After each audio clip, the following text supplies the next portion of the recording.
the Central African form and the West African form, and the one that we're seeing here in our community is the West African form, which is not causing a severe disease.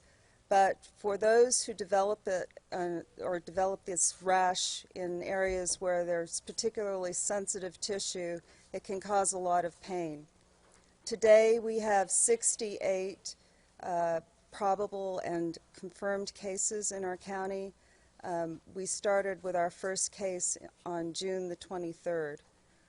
This particular virus is spread by close, direct skin-to-skin contact with someone who has the rash or has symptoms of the fever, chills, etc.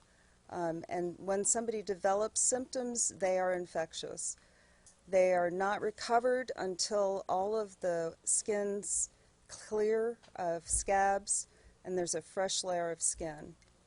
The infection is spread by the touching of the skin that has the scabs, the fluid from those lesions, and from close contact with someone and their spread of that virus in their respiratory secretions. So masking is important.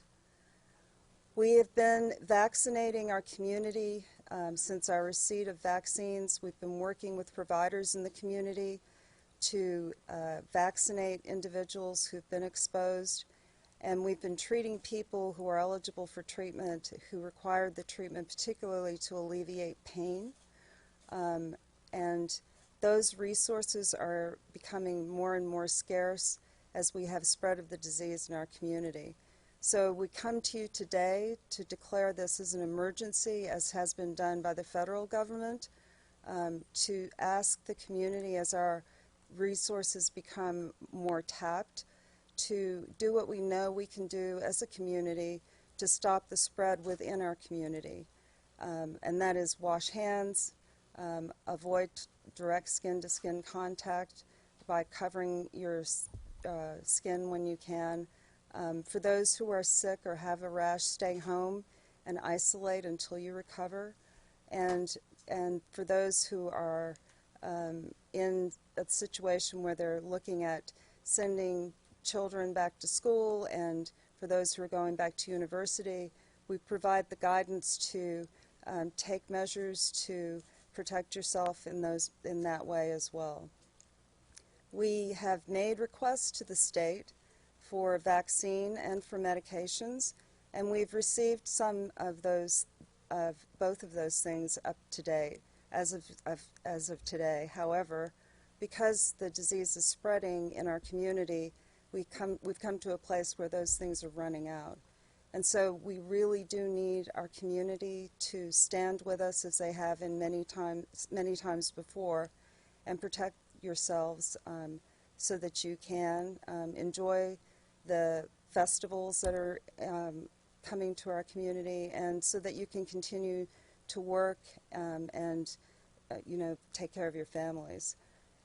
If you become ill, you will have to isolate at home until you recover.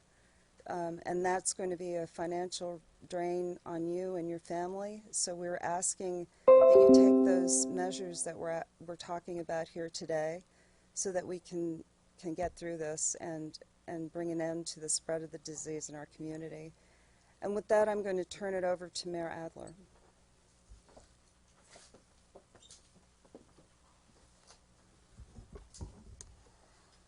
Thank you all for being with us today. We're going to be issuing emergency orders today, primarily for the purpose of making sure that our community knows that this is a serious situation that we should all be aware of. We're trying to increase that awareness. That's the primary reason, to make sure that the urgency is noted and communicated. At the same time, we're doing that so that people can adjust their behaviors so as to limit the spread or the potential for spread in the community. You know, this began in isolated incidents grew in certain social communities, but it is now clear it is spreading across all communities. I think the last numbers I heard, there were 9 women and 1 child in Texas that has been confirmed. We know that it is here in our county and in our state. As of 5 p.m. on July 29th, I think there were 351 confirmed cases, and there have been 48 confirmed or probable cases here in Austin, Travis County. Austin Public Health has received 3,154 of the 56,000 doses of vaccine available nationwide during the first phase. And I understand there are subsequent phases to come. But that means that we've gotten a pretty large proportion of the vaccine available nationally, and it is not enough.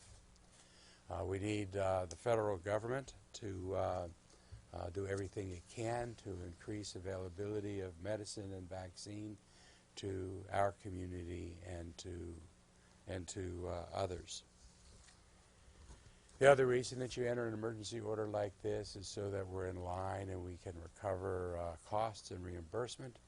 And certainly our community has started to expend greater funds for outreach and for helping people get a treatment that's available. But I think the most important message coming out of the press conference today is for everyone to know that this is a disease that does not pass absent symptoms.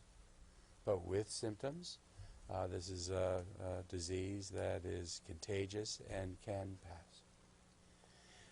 One of the risks associated with this illness are things like having multiple sexual partners, and people should seek to limit conduct that might make them more vulnerable in this moment.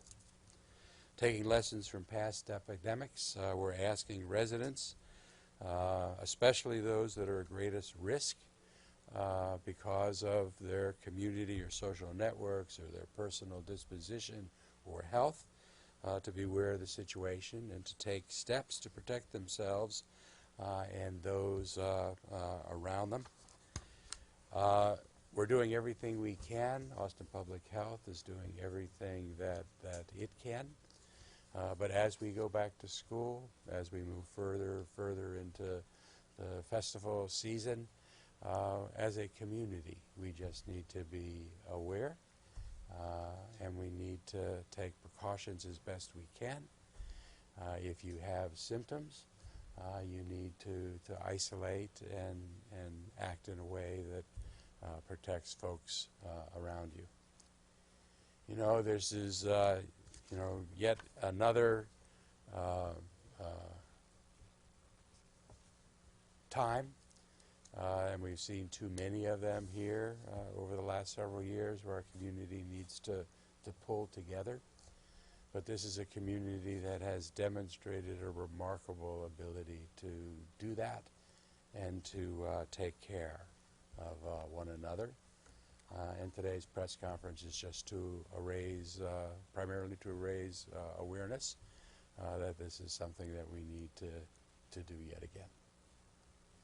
So, does anybody have any questions they want to direct? Question: what exactly will this declaration do other than kind of create awareness? And you said you're hoping to get more vaccines available and resources for testing, but what will it actively do here in Austin?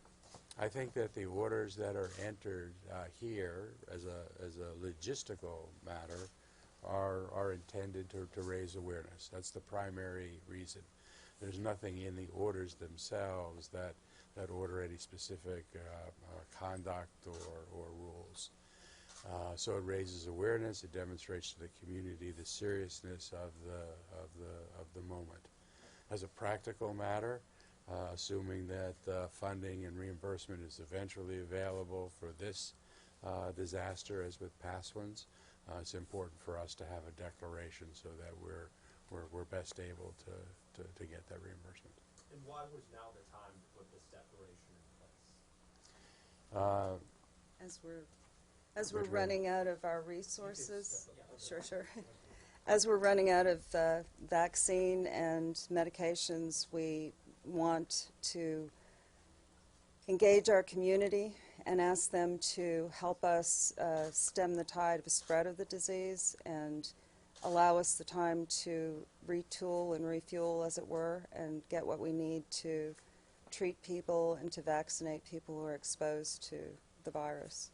Can you clarify the numbers? You said 68, Mayor, you said 48 cases locally in Travis County. There are actually 68 cases. That would be more Yeah, recent information. yeah. And there are 9 women in the state of Texas to date and 2 children in the state of Texas.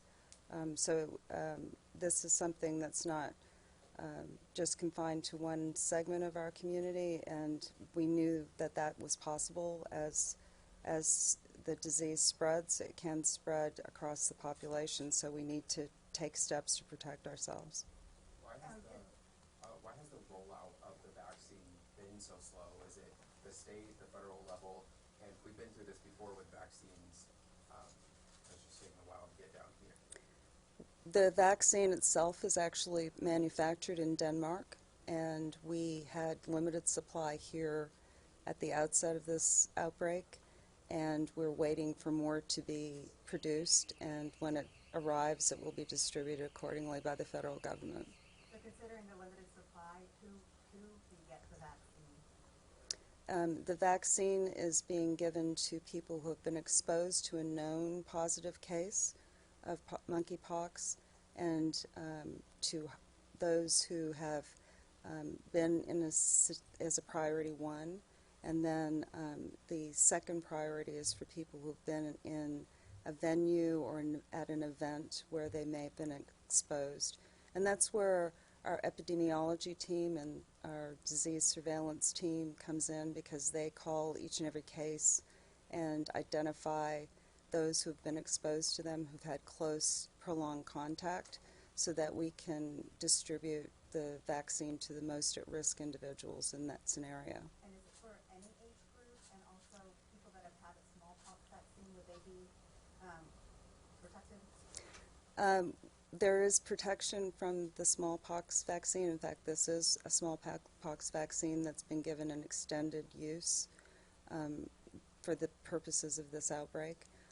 We don't know the duration of the that's given by the smallpox vaccine that many in our community have had at earlier age, a long time ago. So it's still important for us to take the protective steps that we're talking about today. So the current vaccine that's given, which one is it, and what age groups can get it if they meet that criteria? It can be given to children, and it is, what was the second part of your question? Which vaccine exactly is it? We're using the Jenios vaccine, which is a viral non-replicating vaccine. You're welcome. Are there any women and children in Travis County that have been diagnosed? Not at this point. Can you describe some of the symptoms? Some of the accounts that I've been reading sound pretty awful pain. Can you talk about some of that, what severity we're talking about? The pain can be quite excruciating, particularly if it's in the mouth or on the genitalia or anal areas, because those are really sensitive mucosal surfaces, linings. So anybody that's having those symptoms or has lesions in those areas, they're the ones that are experiencing the pain. It's also problematic if you get this particular virus in your eye. So those people that have those particular anatomical areas that are involved are prioritized for receipt of the oral pill form of the tecovirimat that we've received from the state. Okay, last question. You guys mentioned festivals. We do have Austin Pride coming up next weekend. During Pride Month, a lot of people were saying that the virus was fueled by those types of celebrations. Is there any concern about that next weekend or any upcoming festivals we might have with close skin-to-skin contact? So I pose it a different way. The virus spreads when we don't take the action that we need to protect ourselves. So if we do what we need to and stay home if we're sick, wash our hands, wear a mask if we're going to be in really close face-to-face contact for prolonged periods of time, we'll be able to continue to conduct our lives in a safe manner. But it's going to be up to us. It's not up to the virus. So we got to do what we need to do to protect ourselves. And I also want to point out that for most people, this is a self-limiting disease. You have it for, albeit a lot of time, it's 21 to 28 days. But it's not like COVID where people initially were getting so sick and in the hospital and dying. This is usually self-limited. It's more problematic for people that are getting it in the mouth and in areas where it's painful, and it's more problematic for people who are pregnant because they can pass it to their fetus, for children who are under the age of 8, for people whose immune system is not able to protect them as well. So those are the individuals that are going to be prioritized for treatment with our oral antivirals. But overall, we just don't want to have to be taken out of commission for a long period of time because we've gotten this. You know, smallpox was in our community a long time ago, and we eradicated it with vaccine. So vaccine's going to help us, and if we can just hunker down for now until we get vaccine and protect ourselves right now, when we get vaccine, we'll start vaccinating people and we'll weather this. But it's going to be important that we take the steps we need to protect ourselves. Thank you guys, appreciate it. Has anyone been hospitalized though at those moments? We've had one person who was in hospital overnight due to uncontrolled pain and mild skin infection, but that's the only one. Thank you all. Thank you all very much.